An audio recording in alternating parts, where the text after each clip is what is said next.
Auspician a Estancias Argentinas. Banco de Boston. Revista inmobiliaria. Propiedades exclusivas.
Hoy en Estancias Argentinas estamos en la provincia de Corrientes, en Saladas.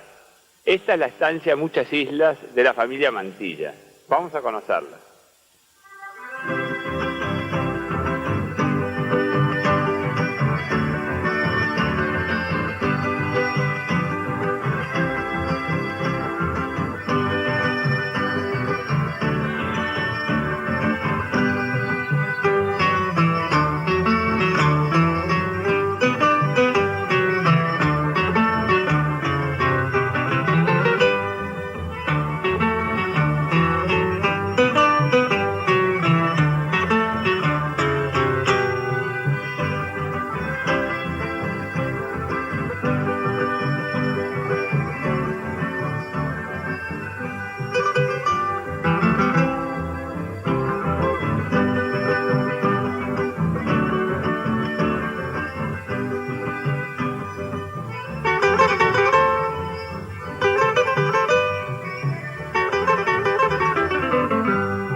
Recuerdo fue en lo de Ascona que bailamos chamamé, cuando tocó Tarragón, fuertecito te apretaba y del rocío te tapaba con aquel poncho jorón. El tiempo me llevó lejos y tu mente me olvidó, pero yo siempre conservo mi viejo poncho jorón.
Estamos aquí con el doctor Diego Mantilla, que es productor ganadero.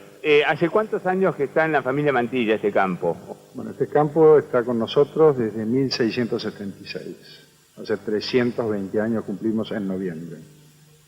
Cuando vino por primera vez a esta zona el general Baltasar Maciel y ocupó estas tierras junto con 3 hombres más.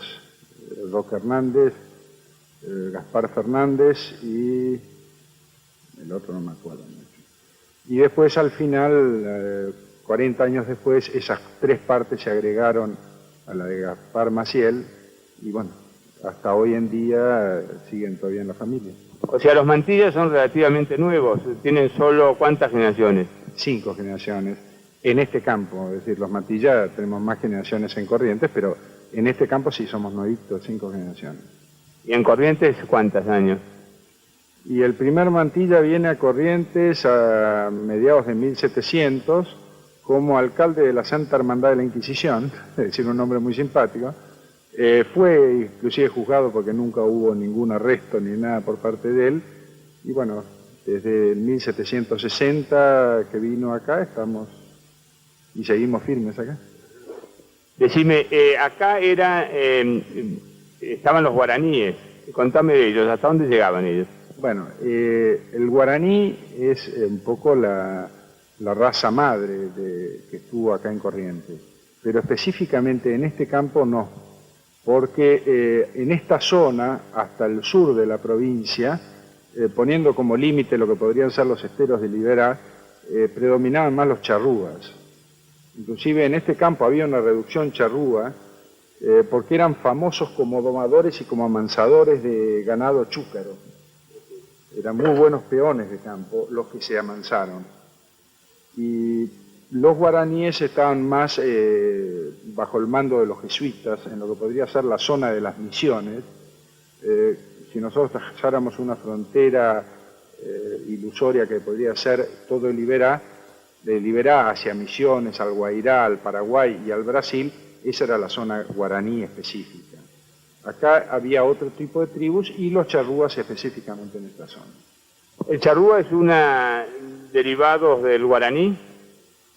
No te podría decir eso, pero sí, el guaraní viene migrando desde el Caribe. Se ve que eran una tribu pacífica y eso lo demuestra un poco toda la toponimia, desde el Caribe hasta acá, guaraní. Si nos ponemos a pensar la traducción de Haití en la isla del Caribe, en guaraní quiere decir lugar de mucho verdor. Maratí, la cancillería brasilera, es piedra manchada. Todas voces guaraníes. Mucha toponimia guaraní. Como que llegaron hasta acá y acá se quedaron ya, porque tenían otras tribus guerreras al sur que eran los charrúas, los avipones y los mocovíes en el Chaco también muy guerreros, y como que esa fue una frontera de statu quo que se mantuvo.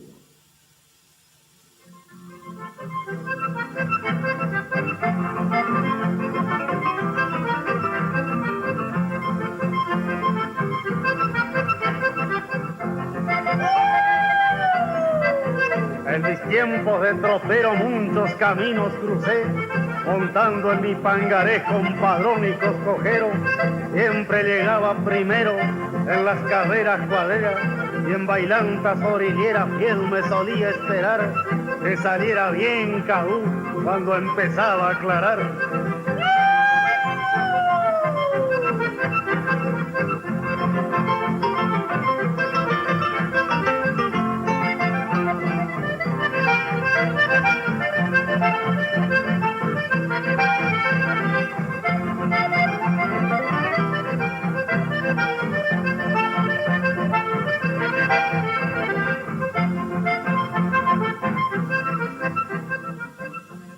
Con la llegada del blanco, ¿cómo se integra el guaraní?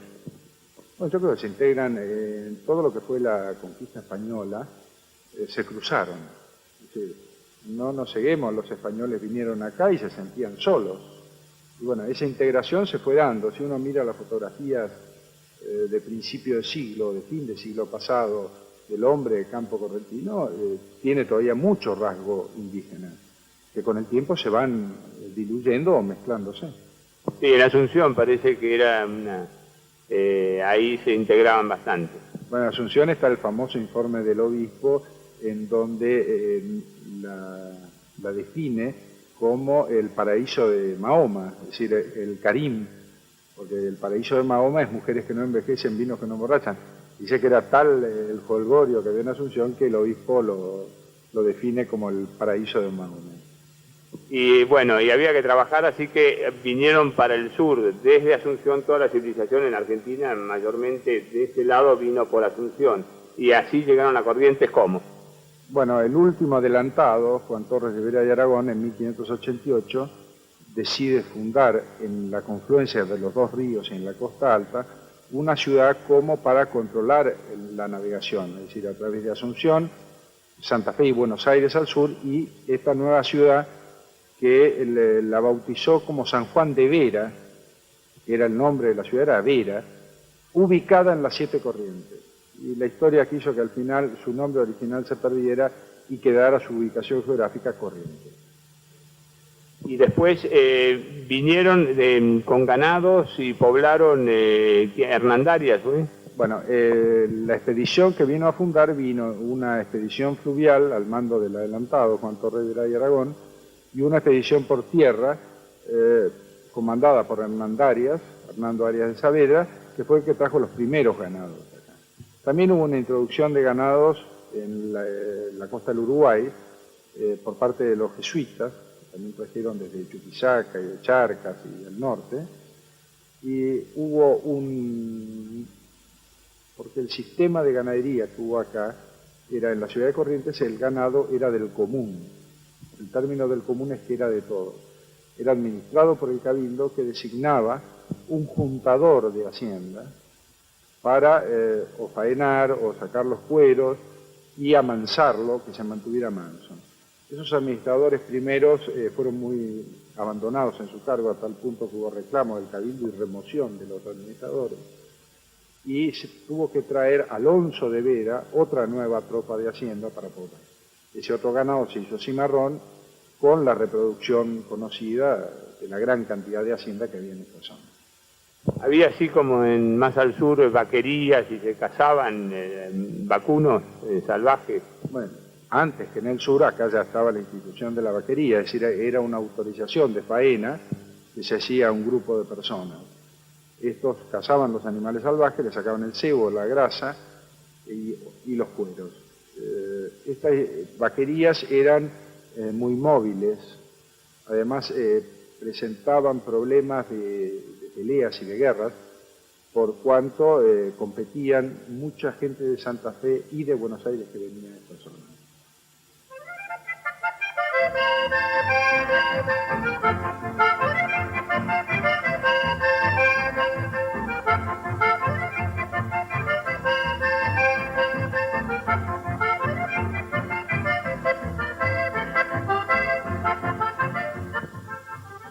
Estamos en el corral de muchas islas. ¿Qué están haciendo los paisanos? Bueno, ahora es cuando se junta la tropilla y se los pusa, se los desvasa, se los prepara para el servicio. Todas las semanas cambiamos tropilla. Bueno, y el trabajo es formar la tropilla, como la ven ahora toda formada, y bueno, y se los va tusando sueltos a los caballos, salvo el que se desvasa, sí hay que pasarle un cabresto por las dudas. A veces se le pone un lazo adelante para formar, por cuanto hay redomones o los caballos nuevos que se van incorporando a la misma tropilla, y bueno, el lazo es un poco para ayudar a irlos amansando a poco. Pero lo cierto es que los caballos se quedan así quietos y se los va trabajando, salvo el enano ese que ya se está moviendo, ese es el montado de mi hijo, que también es bayo. ¿Es difícil armar esta tropilla de bayos cabos negros? Bueno, hay que ir buscando el pelo también, porque el bayo es un pelo que no, el cabos negros es un pelo que no es muy estable, pero cuando se van poniendo los potillos ya muy bayos, le echamos colorado, cabos negros, y bueno, así vamos manteniendo una tradición que ya tiene 200 años por lo menos. Una tropilla acá en Corrientes, ¿de cuántos caballos más o menos se forma? Depende de la cantidad de personal que haya en las estancias. Acá es una estancia que no es muy grande, yo tengo 3 peones, y bueno, este es el número, 15, 17, 20 caballos. Lo que pasa es que nosotros tenemos que cambiar las tropillas todas las semanas, por cuanto los campos nuestros son campos muy pobres de comida, y los caballos necesitan reponerse y necesitan cambiar. Además el trabajo es muy pesado a veces, por cuanto tenemos muchos pasos de agua, bañados, monte. El trabajo acá no es tan liviano, entonces hay que tener varias tropillas de servicio. Y el andar es bastante agotador del caballo correntino. No, porque nosotros andamos al trote como es la vieja forma, salvo cuando hay que juntar en el monte la hacienda, que a veces exige que haya que sacar animal por animal, a veces que se esconden en el monte, o depende de los días de trabajo que haya. Pero la medida es que los sábados o los lunes se cambien las tropillas permanentemente, es la forma de mantenerlos en buen estado. Contame cómo es la vestimenta del paisano correntino. Bueno, nuestro hombre, como nosotros tenemos mucha agua, la bota no dura acá. Entonces se ha reemplazado hace muchos años ya la costumbre de tener polainas de lona atados con liga y cabrestilla. La cabrestilla es el tiento que le dan el talón con una especie de alzaprima que sostiene la espuela. Nosotros seguimos usando espuela como medio de manejar el caballo. El cuero que tenemos puesto adelante es el tirador. A eso le llamamos tirador nosotros por cuanto nos protege del lazo, protege de los golpes a veces también. Una especie de delantal, dicho vulgarmente, que ayuda al trabajo. Y el guardamonte que va desde la cintura, es la lona que va desde la cintura hasta la polaina. Muchos usan una misma pieza, la polaina y el guardamonte. En invierno alpargata y en verano descalzo. ¿Y el recado cómo es del paisano? Bueno, nuestro recado aún se conserva un poco más largo que en la provincia de Buenos Aires. Ahora después les vamos a ver si querés. Ya se ha impuesto mucho el basto acá en la provincia de Corrientes. Antes era el chirigote. Ahora después te voy a mostrar las diferencias entre el chirigote y el basto. Nuestros recados son largos. Son las 3/4 clásicas, es decir, los 60 centímetros de largo. Aunque en los campos con mucha agua como este, las caronas y las cargas se han acortado a fin de evitar que se arruinen tanto con el agua.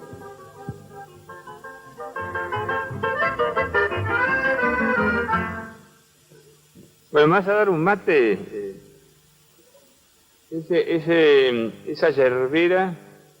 Bueno, esto es un ternero nonato, es un tapichí. Acá tenés la orejita y la cabecita. Este se llama Pepito, su sobrenombre, porque lo tengo hace mucho. Esto permite que se conserve la yerba, aparte de que ser cómodo para cargar, y cuando se va a caballo en tropa o en marchas, se atraviesa en el recado con el mate dentro, ¿no? Lo que permite llevar todo el equipo completo debajo de los cojines. ¿Y la bombilla? Y la bombilla va en la polaina o en la bota. Bueno. ¿Y llevan cuchillos también, como esta que vemos? Bueno, el cuchillo, el nuestro, es el cuchillo que se usa en Corrientes, es un cuchillo mucho más grande, es un cuchillo con chaira. Estos ya son cuchillos medio de uso mascaté, como diríamos nosotros. Este es un cuchillo que era de mi bisabuelo. Diego tiene una buena colección, pero he sacado los más interesantes como curiosos, ¿no? Este es un cuchillo que la oreja de la vaina es un tenedor. Aparentemente mi bisabuelo era político, así que posiblemente sería para las campañas políticas o para los viajes. Claro. Ese es un berijerito. Ese es de la porque este se usa adelante, atravesado en la berija. Este es de la provincia de Buenos Aires. Este es un puñalcito fino, hecho seguramente con alguna hoja de sable vieja. Era un cuchillo más de pelea, con gavilán. Hacia 1880 en la provincia de Buenos Aires se prohibió el uso de cuchillo con gavilán, por ley inclusive, porque el gavilán es la defensa en el cuchillo para la pelea, lo que evita que uno le resbale y se corte o que el otro lo ataque. Puñal es cuando... Es de hoja fina y corta. El cuchillo, hoja más ancha. Esta es una daga. Esta tiene la particularidad que es una daga de liga. Esta es la daga que usan las mujeres en las ligas, de doble filo, para defensa. la paisana. Sí, no, es que esa es una daga también, un puñal es esto. Este es un gavilán. Este es un trabajo de la provincia de Buenos Aires. Este es un platero clásico, trabajo de plata. Bueno, los puñales que se usaban acá, este ya es un puñal más simple. Este era de un viejo capataz nuestro que despachó 4 policías en una pelea en defensa propia. Se llamaba Ataír Romero. Las manchas de sangre dicen que son de la sangre humana que nunca se va. Defensa propia. Fue atacado por 4 policías con latón y que se tenía que defender por eso.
Puerto Gaboto iban mis versos para ofrendarte mi devoción.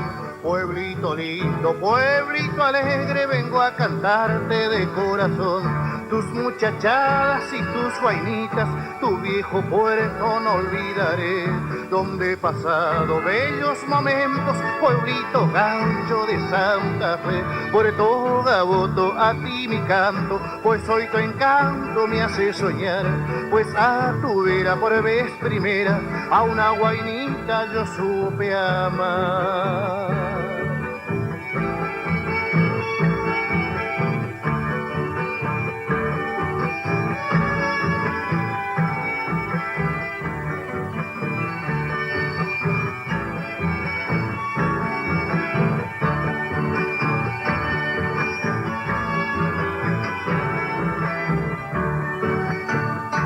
Pescadores y tus isleños con rudo anhelo hoy ven llegar, con su constancia el adelanto que tanto ansían aquel lugar.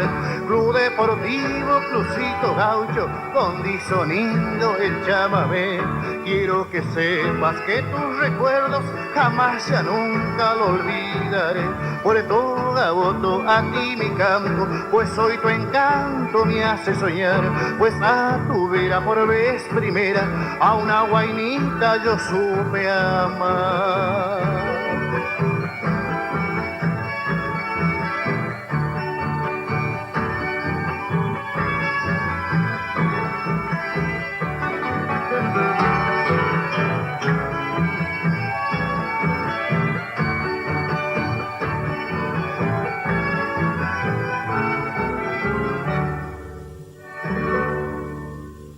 Por acá, ¿qué tipo de explotación tenés? Bueno, acá ganadera exclusivamente, porque los perfiles nuestros son muy pobres. Son campos de monte, mucha laguna, ya lo vas a ver un poco, bañados. O sea que es un campo eminentemente ganadero. Todos los campos más antiguos, normalmente lo que buscaban era la excelencia en el campo para la ganadería, que era lo que producían los conquistadores o los primeros pobladores. Los campos agrícolas, estos no sirven. Seguimos con producción ganadera, ahora estamos haciendo la prueba con los búfalos indios del sudeste asiático, y bueno, estamos tratando de ver cuáles son las perspectivas de una mayor producción de carne, de una mejor producción lechera, porque la leche de búfalo es una leche especial para la mozzarella. Y bueno, y en quilaje mayor vida útil del vientre, es decir, las búfalas hasta los 27 años están en servicio, mayor quilaje en cuanto a las bubalinas que están en servicio pesan 600 kilos contra 400 que puede pesar una vaca gorda, y los terneros un 50% mayor de carne también, además de un 50% menos de colesterol. ¿Por qué el pañuelo celeste? Seré curioso. Hoy te decía que los correntinos somos muy políticos. Y nuestro hombre de campo, además, es a la vieja usanza el correntino. Es un hombre franco, es un hombre leal y es un hombre que no tiene vergüenza de ocultar sus ideas. Todo lo contrario, hace ostentación de su pensamiento, como diciendo, yo soy así, ¿me aceptan o no me aceptan? Los colores son los colores políticos, los dos tradicionales, el celeste y el colorado, que un poco surgen de los colores de los federales y de los no federales. No hablemos de unitarios, por cuanto en Corrientes nunca hubo unitarios, sino que había federales que querían constitución y federales rosistas, o los rosines, y nosotros los celestinos. Liberales. Después, cuando viene la organización nacional, que viene ya la Constitución Nacional, y se empiezan a organizar políticamente la gente, en 1856 se organiza definitivamente el Partido Liberal, que es el celeste, el nuestro, que es en este momento el partido más antiguo del país, organizadamente, y que sigue funcionando y que sigue teniendo vigencia. Dentro de esos primeros hombres estuvo el padre de mi tatarabuelo, después tuvo mi bisabuelo, y todas las generaciones estuvimos metidos. Debo decir que el paisano correntino es lo más fiel a sus patrones, como era hace 100 años en el campo en general. Hay una consubstanciación, es decir, el correntino todavía, el estanciero vive en su estancia. comparte muchas cosas, compartimos. Te voy a hacer una anécdota para que te des por ahí mejor idea de la cosa. Una vuelta iba entrando en el galpón a la madrugada para ir a tomar mate con la gente, y uno de los peones que estaba en la matera dice: el patrón viene de mal humor. Y yo efectivamente venía con esos malos humores que querés patear una cabeza si podés. Por supuesto, automáticamente se me pasó el mal humor y me empezó la intriga. ¿Por qué? Me decían. Entonces me acerco y le digo: decime, Mencho, ¿por qué estoy de mal humor? Y porque cuando usted viene de mal humor, viene pisando fuerte y entra por atrás. Y viene de bota.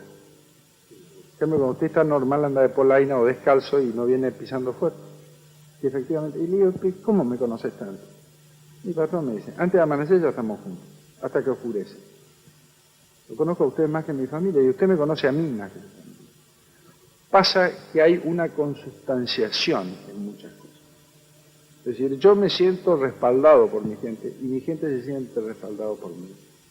Es una mutua adhesión, no es una fidelidad, como se diría, ni un patriarcado, ni nada. Es una mutua... Una sumisión. No, el correntino nunca fue sumiso. El que cree en la sumisión del correntino, el que clava guampa, como decimos acá, se va a tener problemas. Acá hay una mutua confianza, es una mutua adhesión y es un mutuo respaldarse. Bueno, como era antes, lo que te digo, con los caudillos, era primero tenía que ser el primero en pialar, el caudillo, el primero en jinetear, como eran Rosas, Urquiza. Y después con la mala publicidad del estanciero, de la oligarquía vacuna y todos esos términos que la izquierda empezó a inventar la sumisión del peón de campo. El peón de campo, tanto acá como en Buenos Aires, como en donde sea, es un hombre que conoce de su libertad, conoce de su propia fuerza, no puede ser sumiso nunca. Es leal cuando se es leal con él, es mutuo. Si no hay lealtad por arriba, no hay lealtad por abajo. Es respetuoso de la autoridad, digamos. Sí, pero la autoridad bien ejercida. Es decir, cuando la autoridad... Nada. Exacto, es un poco eso. Es la mutua confianza. Saber que uno manda y el otro obedece. Siempre y cuando el que mande respete al poder. Todo tiene que salir de arriba, eso no hay ninguna vuelta. Es decir, uno debe saber respetar, saberse hacer ganar la confianza. Es una lealtad de amistad o de un sentido muy especial que solamente quien ha vivido en el campo puede encontrarlo. No es sumisión, ni es esclavitud, ni es paternalismo, no es nada de eso. Pero cuando yo estoy enfermo, ellos saben que estoy enfermo y son ellos los que me van a cuidar, y si no es al revés. La relación peón-patrón está más pura hoy en día en Corrientes que en otros lados, lo que quiero decir. Lo que pasa es que en Corrientes se ha mantenido más la tradición por el mismo elemento. Es decir, en nuestros campos son campos que no pueden evolucionar porque su tierra no da para eso. Cuando no se pone a pensar que en Buenos Aires los campos se recorren por ahí en moto o en camioneta, este campo no se puede recorrer ni en moto ni en camioneta, porque hay 3 pasos de agua que no lo puede pasar sino a caballo. Entonces, el campo mantiene la necesidad de caballo, la necesidad de trabajar a caballo, la necesidad de pelear contra el monte, contra el calor, contra los mosquitos, todo eso hace que se haya mantenido más. Es decir, para nosotros la tradición es una forma de vida. Por eso yo respeto mucho a los de Buenos Aires, que mantienen la tradición sin ser su forma de vida. Ahí hay un verdadero cariño, un verdadero amor de pelear por algo que se va perdiendo porque los campos se han transformado en poteros de 5 hectáreas, con alambrados, con tractores, con máquinas, la ganadería se va desplazando con la agricultura. En cambio, para nosotros es una forma de vida, es decir, para nosotros es más fácil.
como Coretá, tus montes supieron ser testigos de lindos días que ya nunca han de volver. En noche de serenata, a caballo te crucé, y pa' conquistar a una ingrata le toqué este chamamé.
Diego, acá tenemos varias monturas, explícame un poco algunas de ellas.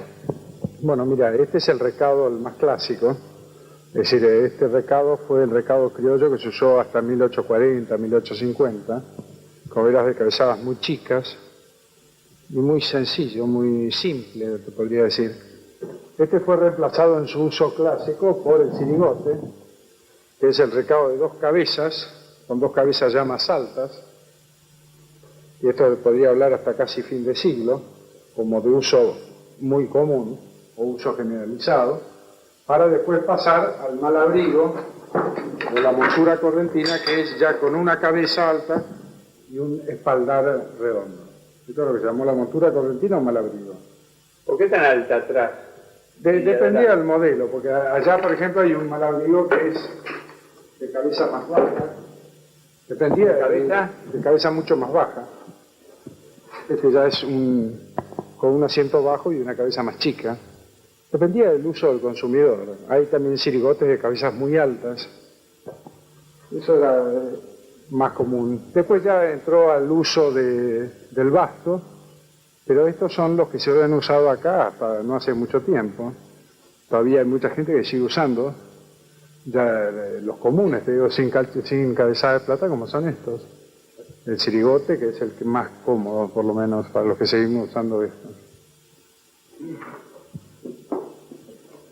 Los estribos, Aparentemente, cuanto más chicos, son más antiguos. No te olvides que antiguamente la bota de potro era una bota abierta, o inclusive la bota de horma española es una bota más en punta que la que usamos ahora.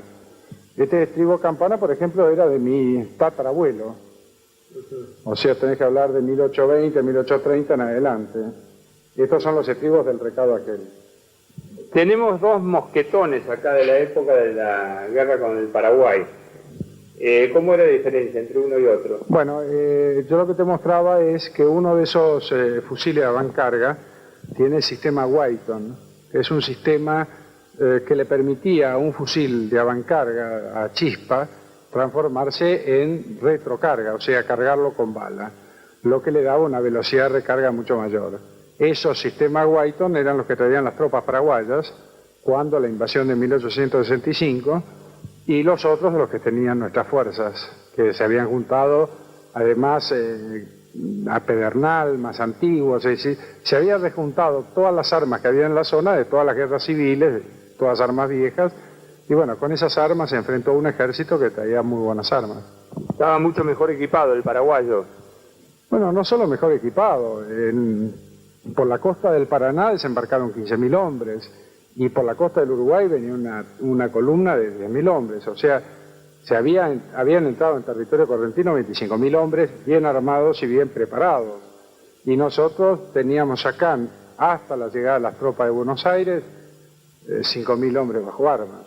O sea que la única forma era guerra de guerrillas, ataque a los convoys de abastecimientos y a través de los montes. Por eso en este lugar, en el fondo de acá de casa, está el monte donde se alojó la guerrilla avanzada en esta zona, que fue la que primero detuvo el avance paraguayo.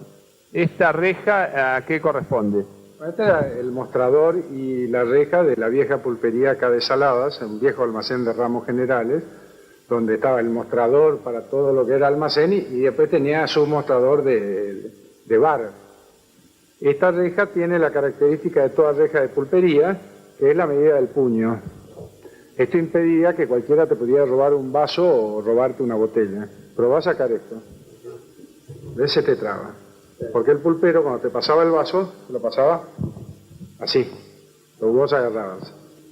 De otra forma no puedes sacarla acá. Entonces podía darse vuelta tranquilamente y atender a otra gente, porque la medida del puño era lo que fijaba la reja.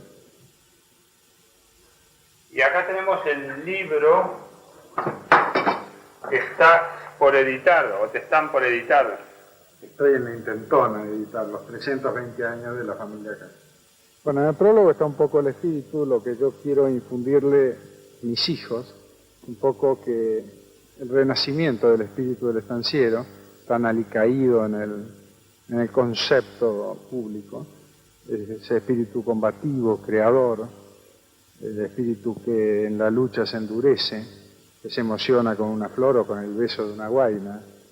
Es decir, el hombre que sabe valorar su libertad porque la naturaleza le ha dado esa inmensidad, pero limitado ante el poder de Dios que se lo impone permanentemente a través de las secas, de las crecientes o de las grandes enfermedades de la hacienda o de los cultivos. Que templa el carácter. El carácter templado de la persona, que se valora por la persona misma y no por un balance económico que tenga atrás. Bueno, Diego Mantilla, muchas gracias por la visita que nos permitiste hacer a... Gracias a vos y gracias por todo.